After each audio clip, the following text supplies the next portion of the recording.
Fala galera, beleza? Tudo tranquilo? Meu nome é Israel, estou aqui de novo no canal para iniciar alguma coisa sobre teologia, começar a falar alguma coisa sobre teologia.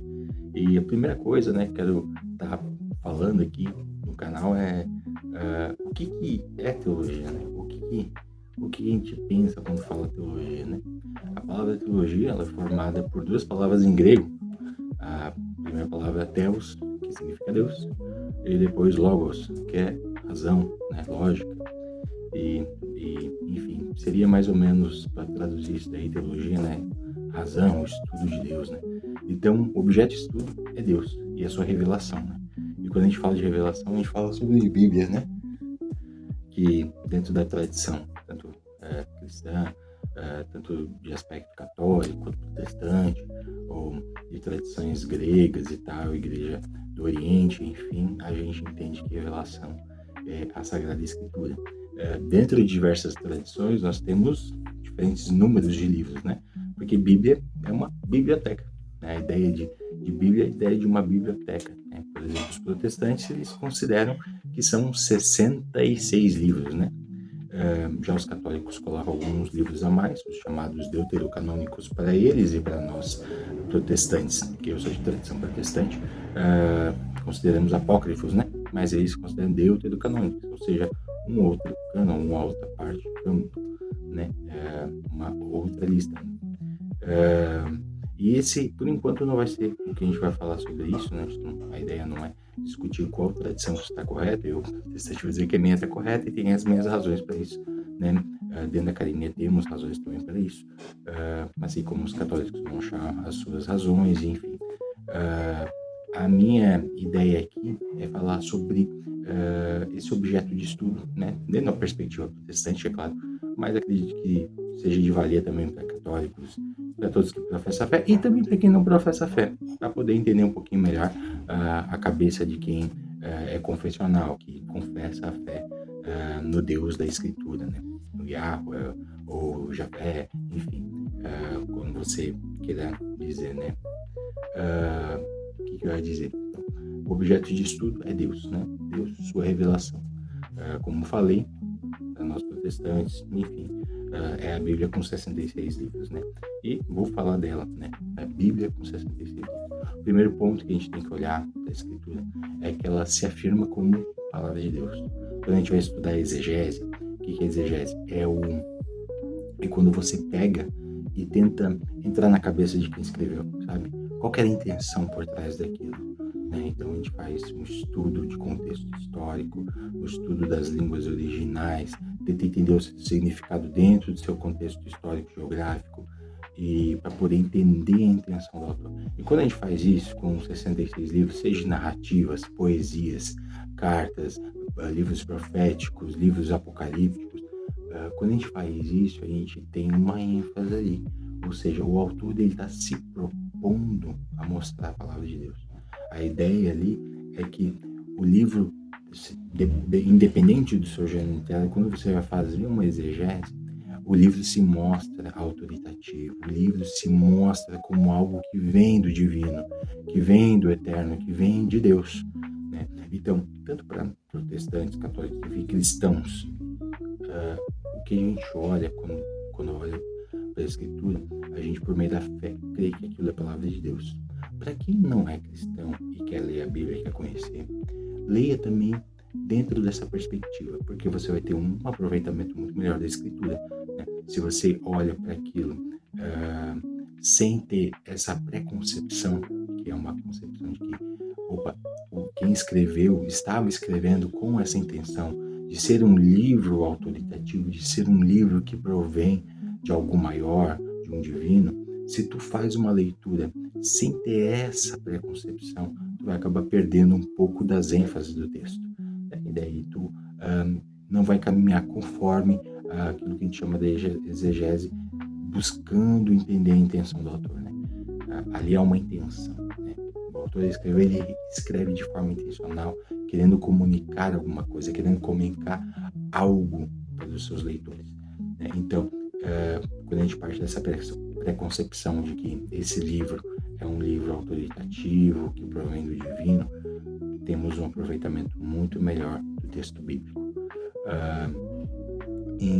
Quando a gente olha para os apóstolos, para a galera que estava escrevendo, né, quero mencionar aqui 2 textos, né, que vão corroborar isso dentro do Novo Testamento, né, falando sobre o Antigo Testamento, mas também englobando também o Novo Testamento né, nessa afirmação.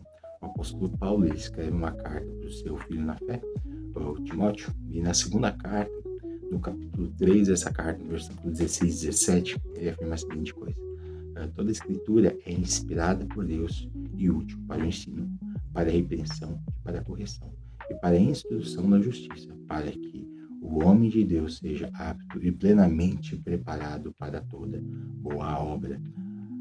A ideia aqui do apóstolo, ele está falando especificamente, de forma primária ali, do Antigo Testamento, né? Que nós acreditamos ser a divisão tripartite, né? Que é escritos, profetas e Torá, né? Torá, escritos e profetas, enfim. Que é a alusão que Jesus faz em Lucas 24. Ele fala que toda a escritura fala sobre ele usa essa tripartição, que é a mesma, por exemplo, nós protestantes usamos a mesma Bíblia que os judeus usam, né? Dentro dessa divisão tripartite, né? Que é a Taná, né? Nevim, Taná, Torá, Nevim, Ketuvim, isso mesmo, Torá, Nevim, Ketuvim. Mas enfim, vamos voltar aqui, que eu acabo, como eu meio que vou falando de improviso, acabo meio que embaralhando poucas coisas. Eu tenho um leve roteiro ali, mas eu vou fluindo e, enfim, quero complementar e acabo indo. Mas a ideia ali do apóstolo a falar isso do seu discípulo, do seu filho na fé, para quem ele tem carinho, é para dizer que a escritura, ela é inspirada. A palavra em grego ali, ela tem o sentido de soprada, né? O sentido de inspirada, respirada ali.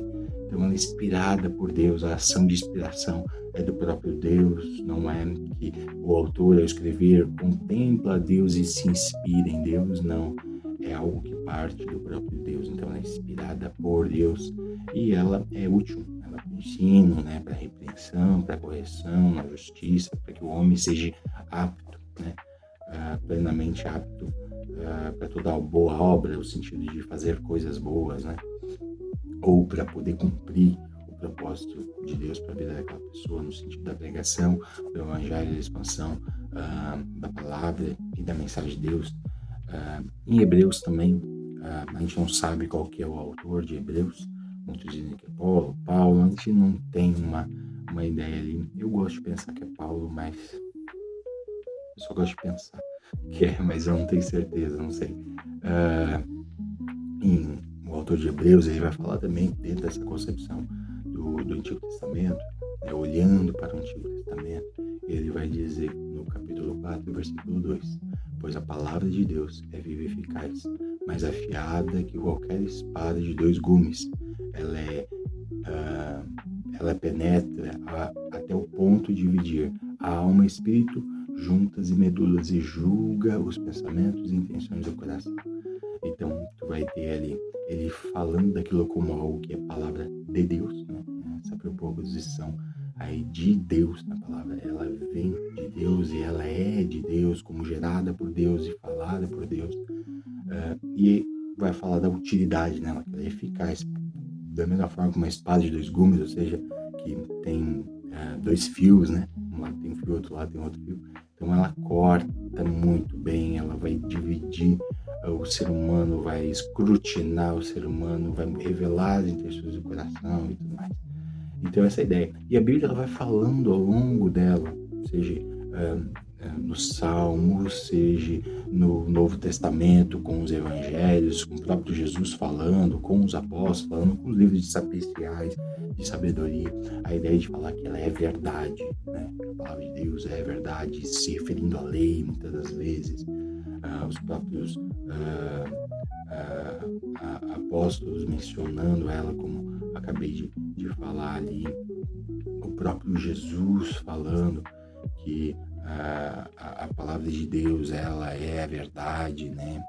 Então, tu tem diversos textos falando sobre isso, né? Sobre a inspiração de Deus, falando da importância da Sagrada Escritura e tudo mais.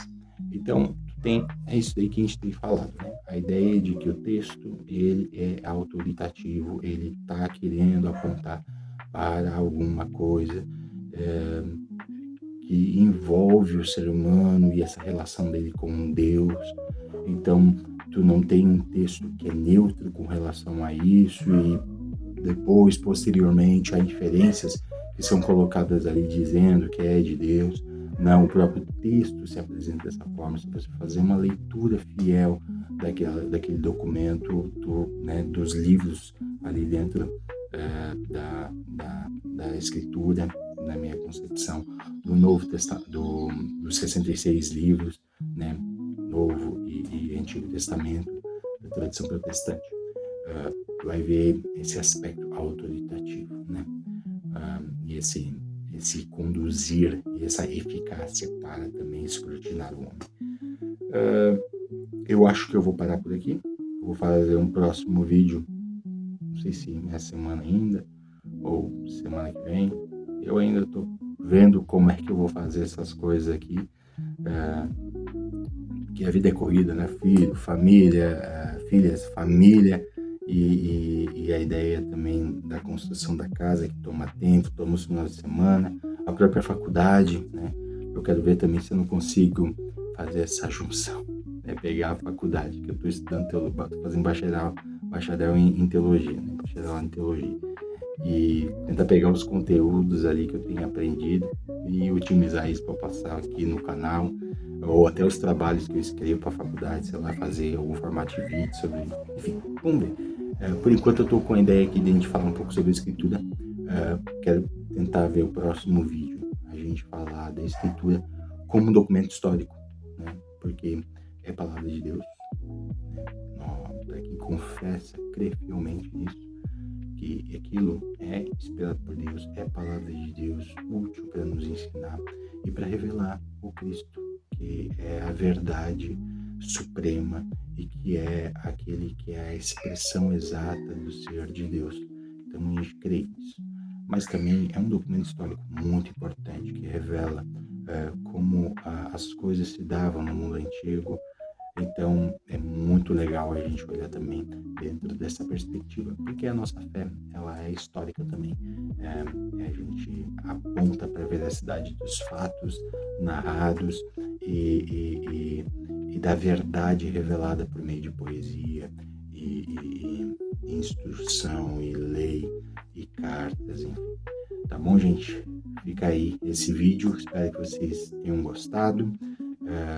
Quem discorda disso pode deixar nos comentários, quem concorda, deixe nos comentários, enfim, comentem aí e a gente vai tocando ficha. E eu quero falar no próximo vídeo sobre a palavra de Deus como um documento histórico. Acredito que seja de grande valiente também olhar dentro dessa perspectiva, tá bom, gente? Tamo junto e até a próxima. Fui!